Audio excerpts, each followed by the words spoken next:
Es Radio Almería presenta El Chester, con Yelmo Cines, Centro Comercial Torre Cárdenas y Ejido Motor.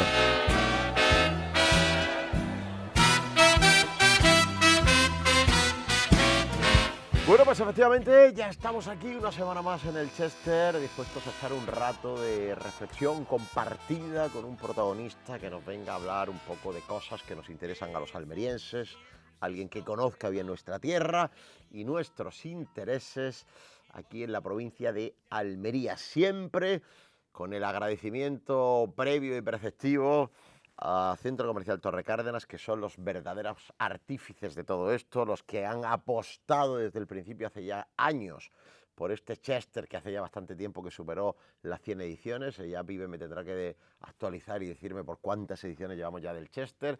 También Yelmo Cines, que nos han acompañado desde el primer día prestándonos el escenario, y de Ejido Motor Almería, que es concesionario Fiat Professional, Alfa Romeo, Jeep y Abarth en carretera Granada, junto al cementerio, que también nos acompañan en esta trayectoria. Hoy nos visita el actual jefe del área de servicios sociales del Ayuntamiento de Ejido, que además pues, es psicólogo, graduado social y ha sido 4 años concejal de Hacienda del Ayuntamiento de Ejido. Manolo Ariza. Hola Manolo, ¿qué tal? Muy buenas, bienvenido. Muchísimas gracias por la presentación, encantado, muy cómodo en este sofá y encantado de estar en un entorno al que resulta raro venir si no viene a ver una película. Correcto. Por cierto, algo a lo que hay que animar a la gente a que haga. Totalmente. Además, es verdad, tenemos que animar a la gente a que venga al Centro Comercial Torre Cárdenas, que hay una oferta extraordinaria de tiendas, de hostelería, de gastronomía y, por supuesto, de cine. Venir al cine y también comprar coches en Ejido Motor Almería, claro, faltaría más. Bueno, fíjate que cuando yo siempre lo cuento esto, y estoy convencido de que una gran mayoría de la gente no se lo cree, pero bueno, no me preocupa tampoco mucho. Yo, en la gran mayoría de los casos, no me entero quién viene a nuestras entrevistas, ni al Chester, ni a las entrevistas diarias. Bueno, hay un equipo de producción que trabaja magníficamente bien y luego pues me dicen a quién tengo que entrevistar y yo lo hago. Y cuando me dijeron que venías tú, Manolo, pues yo dije, ostras, qué cantidad de cosas hay que comentar con Manolo. Bueno, entre otras cosas porque yo os conozco un poco, hemos hecho varios programas con vosotros, gracias a este programa maravilloso que hacemos de los mayores en las ondas con Clece y con Atiende, conociendo las inquietudes de nuestros mayores, que nos lleva por diferentes municipios, porque Atiende y Clece están prácticamente en todos, y bueno, pues vamos descubriendo el trabajo que hacéis, pues las entrevistas que le he hecho a vuestra concejal, pero además es que creo que los servicios sociales, desde una perspectiva muy amplia, tienen en el Ejido un lugar muy especial por la configuración social y demográfica del municipio, ¿no? Creo que sois, a lo mejor alguien le puede resultar un escut el término ejemplo, pero yo creo que lo sois. Cierto. Y además es algo que pensábamos que podría cambiar con el tiempo. Esto hace mucho tiempo que es así.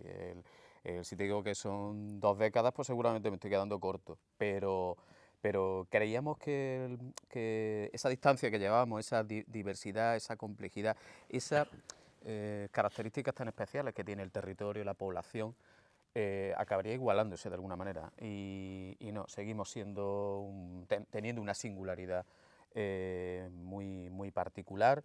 En general, todos los municipios del Poniente, ¿verdad? Porque compartimos realidades, compartimos sector productivo, tipo de población, luego hay mucha movilidad también entre los municipios, pero seguimos siendo ejemplo. Y bueno, es algo que constatamos cuando estamos en muchísimos foros de todo tipo, ¿verdad?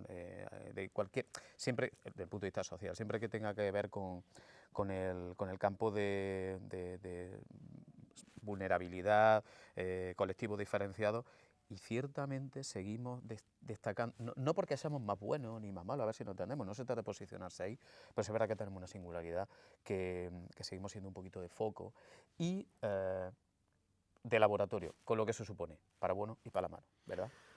Bueno, sin ser un experto, porque yo en realidad tampoco soy experto en nada, ¿no? Pero con la experiencia de algo que yo siempre me gusta reseñar, sobre todo cuando hablo con gente de Ejido, yo no he dejado, desde que empezó mi vida profesional, no he dejado de trabajar ni un solo minuto en el Ejido. Siempre he trabajado para ámbitos relacionados con el Ejido. Mi primer trabajo fue retransmitir partidos del Ejido Club Baloncesto en el año 97. Y yo pues he trabajado en muchas cosas. Ahora, como yo no soy el protagonista de la entrevista, no es cuestión ahora de repasar eso. Pero bueno, eso sí que es verdad que me ha dado una visión de lo que han sido los últimos 30 años, que es cuando yo llevo trabajando, de la evolución del Ejido, ¿no? Y yo tengo una idea desde el punto de vista de los servicios sociales. Es decir, los servicios sociales en la gran mayoría de los sitios pues tienen un cliente, un objetivo principal, que es aquella persona que está económicamente desfavorecida. Eso es lo normal. En el Ejido se da la circunstancia, y esta es mi visión, y por supuesto lo que quiero es contrastarla contigo, que es el que sabe, de que económicamente en el Ejido el problema es menor porque hay una fuente de alimento económico para la población brutal que prácticamente puede con todo, que es la agricultura, es decir, el que quiera trabajar en el Ejido trabaja, pero sin embargo hay otros ámbitos del servicio social donde hay grandes necesidades, grandes objetivos que cubrir, como por ejemplo puede ser la integración social de colectivos con diferente idiosincrasia y con diferente pensamiento, digamos. No sé si compartes. Sí. A ver, además es importante que esto que te voy a comentar se refuerce con lo que tú estás comentando. Hace muchísimo tiempo que los servicios sociales pasaron el nivel de la pura asistencia social, de la beneficencia y de atender exclusivamente situaciones de necesidad fundamentalmente económica. Hay diferentes hitos que van posicionando también el trabajo que los servicios sociales en general, en el conjunto de España, Andalucía y por supuesto en nuestro nivel local, lo ordenan. Te voy a dar un ejemplo que vas a entender perfectamente. Puesta en marcha del sistema de dependencia. El sistema de dependencia es un sistema que la dependencia, si llega el caso y es necesario que se aplique y acogerse al sistema, independientemente de tu situación económica, social, familiar, tal cual, tienes derecho al sistema, con lo cual ya el tipo de cliente que se nos está acercando ya no es necesariamente una persona que esté en esa situación. Hay una cuestión, si yo tuviese que decir un titular, tú lo has definido muy claro. Nosotros damos por supuesto que el elemento económico en el Ejido en principio no debe ser un problema. No estamos en una situación en la que decir, bueno, pues una población que está en claro declive, su sector productivo va hacia abajo o se ha deprimido completamente, con lo cual sí es verdad que la cuestión económica tiene su importancia. Pero al trabajar en los servicios sociales te das cuenta de que eso es cierto, pero también es verdad que el sistema, un poco el sector productivo, también deja algunos heridos en la cuneta y ahí nuestra misión es corregir esa desigualdad. Nosotros nuestra misión fundamental es que no haya brecha social. Es decir, que no tengamos una población económicamente bien situada, educativamente muy bien formada, con acceso a todo tipo de recursos y tengamos otra población que no. Tenemos que conseguir fundamentalmente que la población que no tiene se acerque a ese tipo de recursos. Nosotros somos de la opinión, oye, esto es una cosa que compartirás conmigo completamente, que si tenemos que igualar por arriba, no tenemos que igualar por abajo. Entonces siempre vamos a intentar que haya mejores servicios desde el punto de vista educativo, que tengamos una estructura de trabajo solidaria, equitativa, justa, pero por supuesto de trabajo, sanitaria exactamente igual, y luego dimensionar el resto de los servicios generales en consecuencia. No podemos obviar los problemas que podemos tener o que pueda acarrear desde el punto de vista de la seguridad, desde el punto de vista de ordenación del territorio, de la vivienda, otro problema terrible. Y esa es un poco nuestra misión, que esa brecha no se abra más y en cualquier caso intentar cerrarla todo lo que podamos. Bueno, ya se me acaba de disparar la entrevista porque a mí, que soy persona que me gusta preparar poco las entrevistas, porque creo que el mejor momento de prepararlas es cuando el entrevistado empieza a hablar, pues aquí ya han empezado a haber millones de ramificaciones de lo que estás diciendo. Bueno, yo te voy a hacer una pregunta. Desde el punto de vista de la prestación de servicios sociales en un territorio como el Ejido, ¿hasta qué punto o qué porcentaje de importancia tiene la inmigración? Pues ahora mismo, y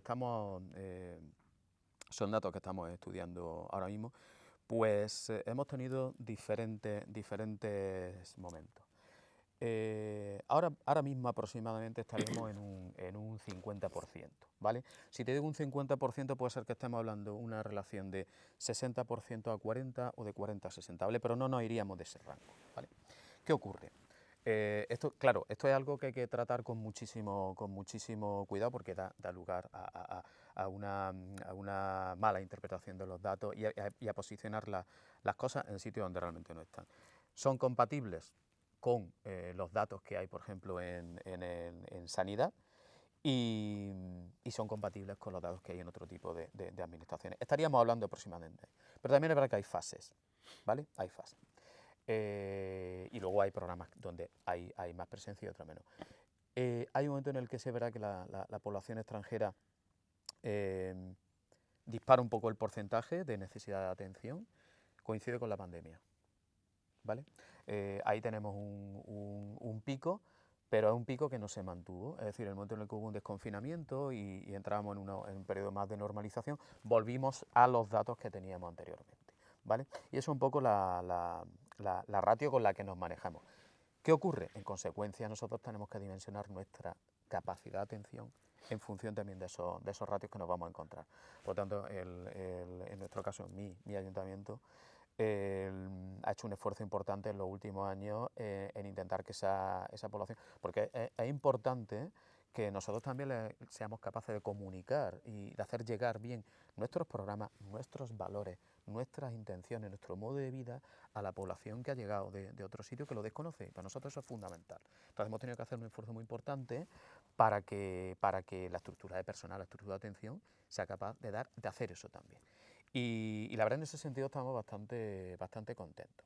La piedra de toque, que yo creo que eso es importante. Llevo mucho tiempo además en este tipo de trabajo. La piedra de toque es que aparentemente alguien que lo vea desde fuera verá que esa presión migratoria, esa presión que hay de la población extranjera de Ejido, porque el Ejido piensa que no es solamente población extranjera, nosotros somos una población, un municipio de alta diversidad y de alta complejidad diversa. ¿Eso qué significa? Significa que no hay una homogeneidad en la población extranjera, que además es población extranjera muy diversa entre sí, y que viene de sitios muy diferentes, con además valores diferentes, concepciones diferentes, percepciones de la familia diferentes y todo este tipo de cuestiones. Y resulta que no son iguales, pero es que más no son iguales ni siquiera entre ellos, con lo cual ese ejercicio hay que hacerlo. No estamos tratando con un ente homogéneo, ¿vale? Y eso nos obliga a adaptarnos. Entonces, nosotros cuando siempre intentamos posicionarnos, nosotros no tenemos cuando hablamos de porcentaje de población inmigrante, 32% de población extranjera, no un 32% de población extranjera exclusivamente inglesa, exclusivamente holandesa, exclusivamente rumana o exclusivamente marroquí. Y eso nos obliga a adaptarnos mucho. Y lo que te comentaba, que no se me pase. Aparentemente, y viendo desde fuera, deberíamos de ser un lugar donde fuese complicado vivir, donde hubiese una tensión y donde los conflictos estarían aflorando constantemente. No es el caso. Nosotros tenemos un nivel de convivencia muy alto, muy alto. Con el esfuerzo entiendo que de todo. Un nivel de convivencia muy alto, que estamos empeñados en mantener. Estoy tomando nota de titulares que me está dando esta entrevista, que son muchos. Hay un titular que seguramente sea candidato a ser el titular de la entrevista, y has dicho la frase: estarás de acuerdo conmigo en que lo que hay que hacer es igualar por arriba. Igualar servicios, igualar calidad, igualar conocimiento, igualar excelencia. En el contexto social y político que vivimos en España... No continúe, no. No se está Te dando... lo ponen difícil, ¿no? No, sí, no se está dando el contexto adecuado. Es algo a lo que si no lo hubieras dicho tú, yo lo hubiera comentado. El elemento fundamental para que esto se produzca es el tema formación, con todo lo que se supone. Tenemos hoy un sistema formativo que prime la excelencia, que prime el esfuerzo, que prime la diversidad, la opinión crítica, ¿m? El conocimiento por el hecho del conocimiento. No, estamos en otro polo. Estamos en lo fácil, estamos en el todo vale, en la relativización, en la permisividad. No se está dando el contexto adecuado, no se está dando el factor adecuado para que, fundamentalmente la parte formativa, la educativa, ¿verdad?, esto esté sucediendo, que es el ascensor social, nos pongamos como nos pongamos, lo que te posiciona realmente en el mundo. Si no tienes una vasta herencia, que normalmente no será el caso, va a ser tu formación, que es lo único que sepa yo que te llevas a la tumba. Bueno, estamos hablando de Ejido, fíjate, me voy a remontar un poco y voy a hacer una comparación con algo que ha sucedido hace poco. A mí los sucesos de Ejido, era año 2000, ¿no? Creo. Sí. A mí me pillaron trabajando en Canal Sureste. Te sonará, recordarás Canal Sureste, ¿no? Sí, sí. De hecho, bueno, hubo algún día que no pude ir a trabajar porque la carretera estaba cortada y me tuve que volver a casa, porque yo vivía en Almería. Aquello marca el Ejido, aquello marca la historia del Ejido, porque además el Ejido sigue siendo un municipio muy joven y que haya pasado eso hace 25 años, pues hace un porcentaje pues muy grande de lo que es la historia del Ejido como municipio, ¿no? Y igual que digo que viví aquello, viví lo que vino después, es decir, una reacción institucional, social, económica, poblacional, educativa, brutal, para construir bases para que aquello no volviese a pasar jamás. Yo siempre me acuerdo, a lo mejor siempre se te queda en la cabeza lo más anecdótico, me acuerdo de una peña del Poliejido que se llamaba Peña Ejido Multicolor, donde se juntaron agentes, pues yo ya no recuerdo, el presidente era un argentino y ya no me acuerdo de gente de cuántas nacionales había en aquella peña, ¿no? Pero de muchas.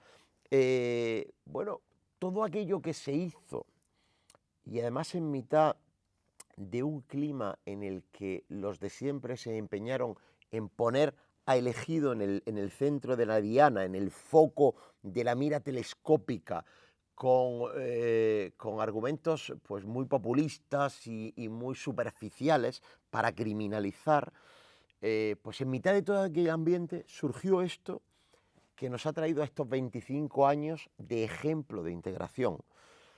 Y fíjate que el otro día, cuando sucedieron los hechos de Murcia, ¿no? No recuerdo ahora el nombre del pueblo, ¿cómo Torre es? Pacheco. De Torre Pacheco, pues me recordó a todo aquello, ¿no? Sí, volvieron los fantasmas. Es verdad que volvieron los fantasmas. A ver, es cierto lo que dice. Aquello marca. Y yo le doy una vuelta de tuerca más. Marca a todo aquel que no se ha elegido. Es decir, nosotros, además, yo un tema que viví, ya era jefe de área de servicios sociales, con lo cual te puedes imaginar un poco en el disparadero en el que yo estaba, ¿no? En qué frente.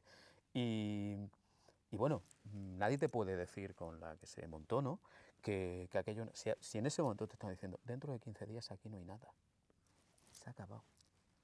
Y claro, tú no puedes prever, pero a largo plazo.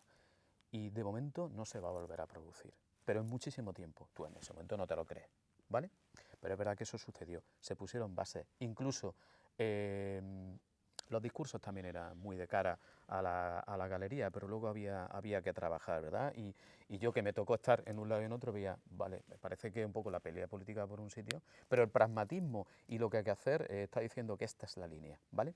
Y yo tengo infinidad de ejemplos, si me pusiera ahora a recordar, que me estaban diciendo, bueno, yo ya no era político. Decía, bueno, está claro que los políticos tienen aquí una función, aquí cada uno ve las cosas de una manera tal cual, pero a los que les toca trabajar en la trinchera están haciendo eso. Eso sucedió. Se montaron programas de trabajo para que pasásemos de un polo de hostilidad a uno de convivencia. Es un recorrido larguísimo que hay que hacer y ahí hay muchísimo en medio, hay ida y venida. Hay una cuestión que la gente no entiende si no trabaja en esto.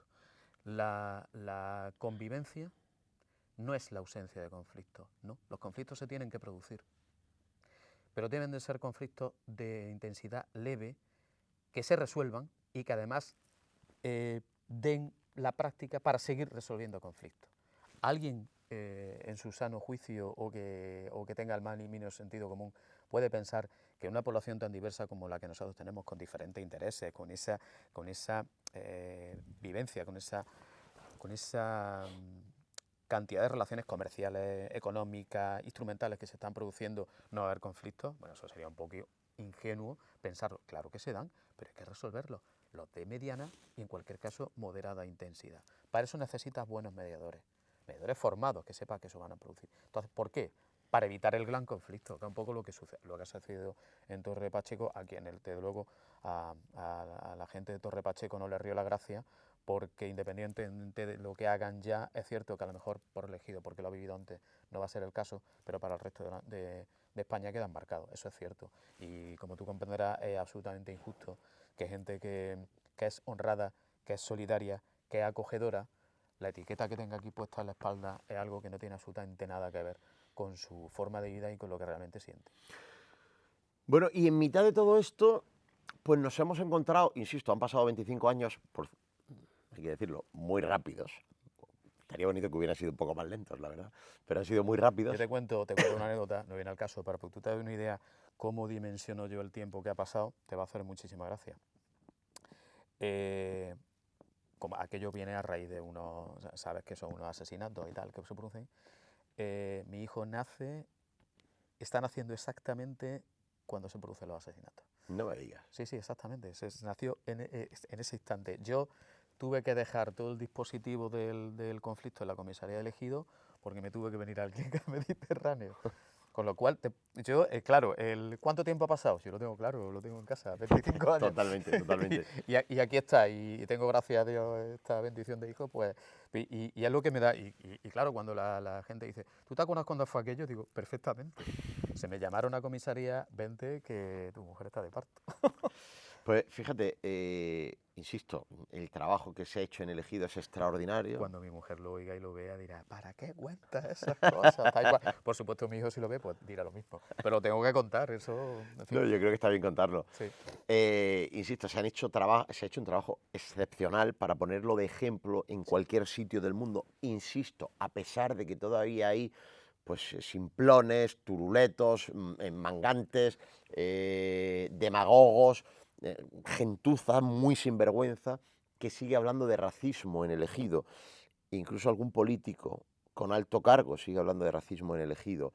Y ahora, a la vuelta de 25 años, nos encontramos, y esta es una lectura absolutamente mía personal, pero la tengo que poner encima de la mesa para el razonamiento, nos encontramos que unas políticas migratorias absolutamente suicidas e ilegales, pues están volviendo a recrudecer no ya la convivencia, pero sí las dificultades y, bueno, las percepciones de la población, tanto la autóctona como la propia inmigrante que hay en nuestra tierra. Hablo de Almería en general, hablo de España, pero en este caso contigo hablo desde el Ejido. Yo me quedo con dos frases de Paco Góngora que creo que, por cierto, está siendo...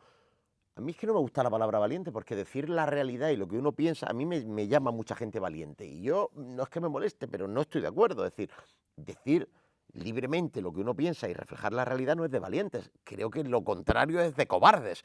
Entonces, yo me quedo con dos frases de Paco Góngora. Una, dirigida al subdelegado de gobierno, que le dice, lo que quiero es que usted cumpla la ley. Lo que quiero usted, señor subdelegado, máxima autoridad del gobierno en Almería y responsable de las fuerzas y cuerpos de seguridad del Estado, es que haga cumplir la ley. Y hacer cumplir la ley, pues por ejemplo, es proteger nuestras fronteras. Un dispositivo de servicios sociales como el que tú comandas en el Ejido, ¿cómo? Por cierto, con un gran equipo. ¿Vale? Por eso he dicho comandar. Por arriba y por abajo, porque si no es imposible. Es decir, pero eso, quizás a la suerte, estar en ese sitio y tener esa gente. ¿Eso cómo se organiza cuando cada día llegan a tu municipio gente que tú no sabes que van a venir, que no sabes de dónde vienen, que no sabes quién son y que no sabes ni qué intenciones tienen ni qué necesidades presentan? ¿Eso cómo le afecta a vuestro trabajo? Afecta muchísimo, afecta muchísimo. Si no lo hubiera sacado tú el tema de conversación, lo hubiera hecho yo, porque eso es una cuestión que hay que aclarar. Fíjate lo que te estoy diciendo, estamos intentando corregir desigualdades, ¿vale? ¿Qué pasa?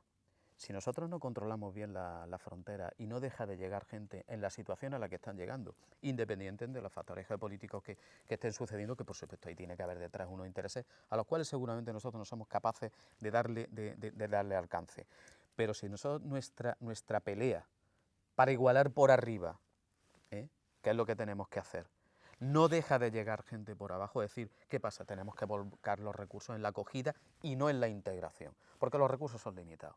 Y esa es una pelea que tenemos nosotros constantemente. Que se diga eso así no es ninguna irresponsabilidad. Por supuesto, pedir que se cumpla la ley estaría bonito. A ver si resulta que va a tener que pedir perdón porque digas que se cumpla la ley. Eso sería el último ya.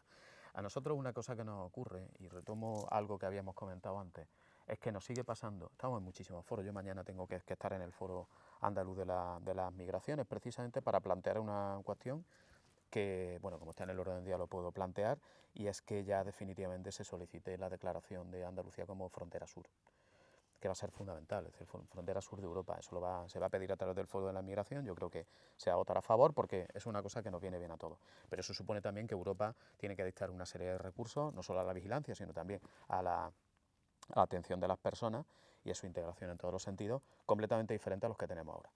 Esa es una parte. Todavía nosotros cuando vamos a ese tipo de foros parece que no hemos bajado de una nave espacial. Nos sigue pasando, seguimos teniendo los mismos 20 años de distancia. Es una cosa que nos sigue llamando mucho la atención, o sea, seguimos estando... Entonces, cuando nosotros advertimos de cómo pueden cambiar la configuración de las ciudades, la nuestra está completamente cambiada. Seguramente dentro de 5 años el centro elegido ya no hay quien lo conozca, o dentro de 10 años. Eso ni es bueno ni es malo, simplemente hay que adaptarse. Nosotros estamos avisando que eso va a producirse, que se va a producir en todos sitios, que nosotros ya lo hemos vivido y que se soluciona de esta manera. Esto no quita que mañana no se monte un cirio gordísimo allí en el ejido y tengamos un problema. Pero hasta ahora ha sido así. Entonces tenemos la solvencia, no solamente técnica, que la técnica en definitiva es teórica, pero la práctica de que eso se puede hacer. Pero hay que ser muy serio a la hora de hacer. Y por supuesto, hacer política con las personas, porque al final estás haciendo política sacando rédito de los problemas que tienen en sus países, de la falta de derechos, de la falta de oportunidades, de que se pueden estar jugando la vida. Si eso es la cuestión humanitaria, no la discute absolutamente nadie,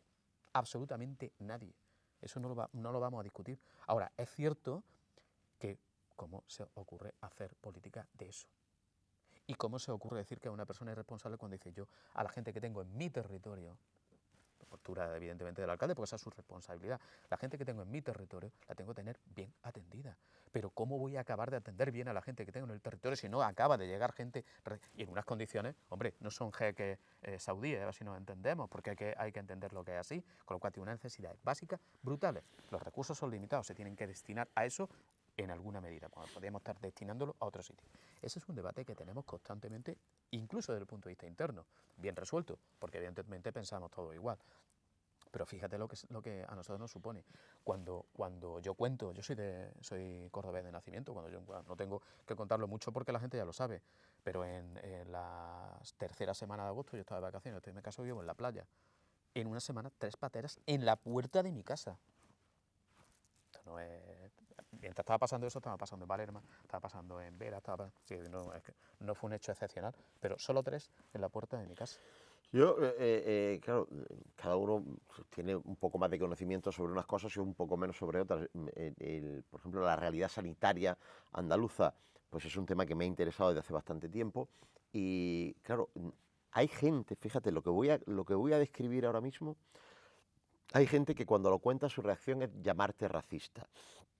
Cada vez que llega una patera o un traslado de inmigrantes desde Canarias para alojar en un hotel, inmediatamente se moviliza un dispositivo sanitario dependiente de la Consejería de Salud y Consumo de la Junta de Andalucía para realizar las pruebas pertinentes, para hacer el chequeo de cómo está la salud de esas personas que vienen, más que nada porque algunos vendrán de países donde hay enfermedades que aquí no están y las pueden traer.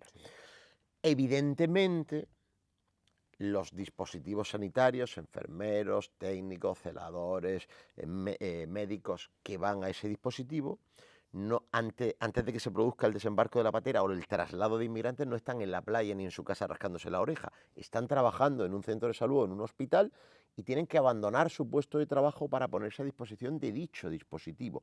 Por lo tanto, la consecuencia inmediata es que hay una parte de la población que no puede ser atendida. ¿Por qué?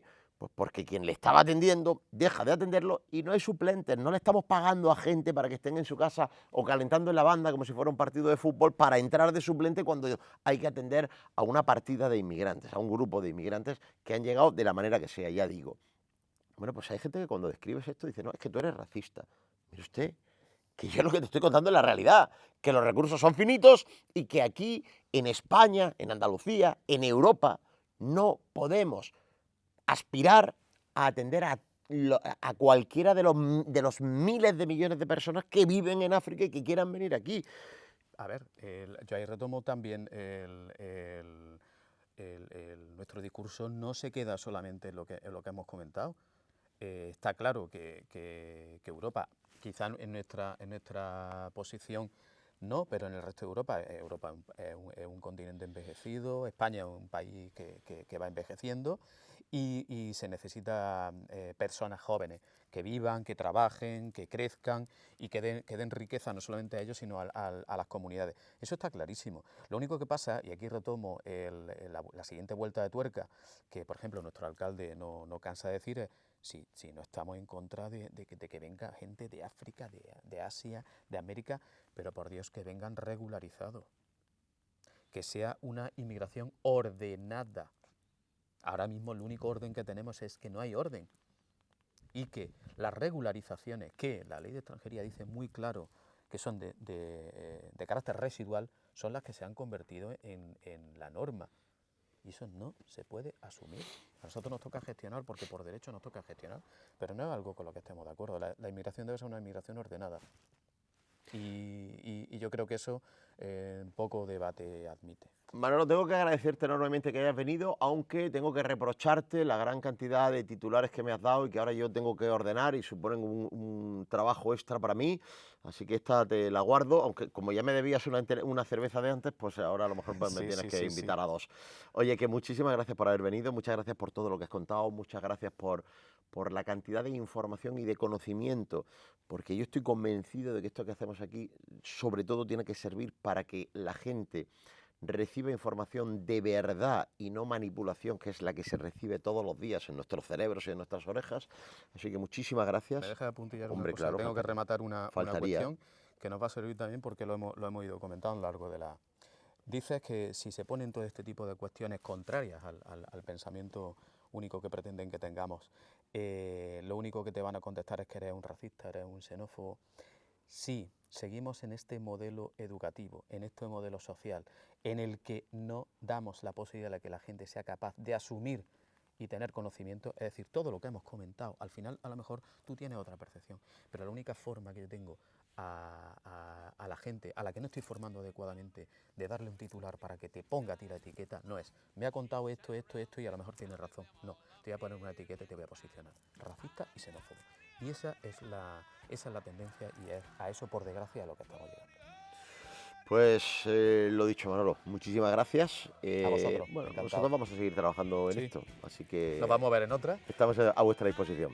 Perfecto, gracias. Y gracias también a los amigos de Centro Comercial Torre Cárdenas, de Yelmo Cines y de Ejido Motor Almería por dejarnos una semana más hacer esto que llamamos el Chester.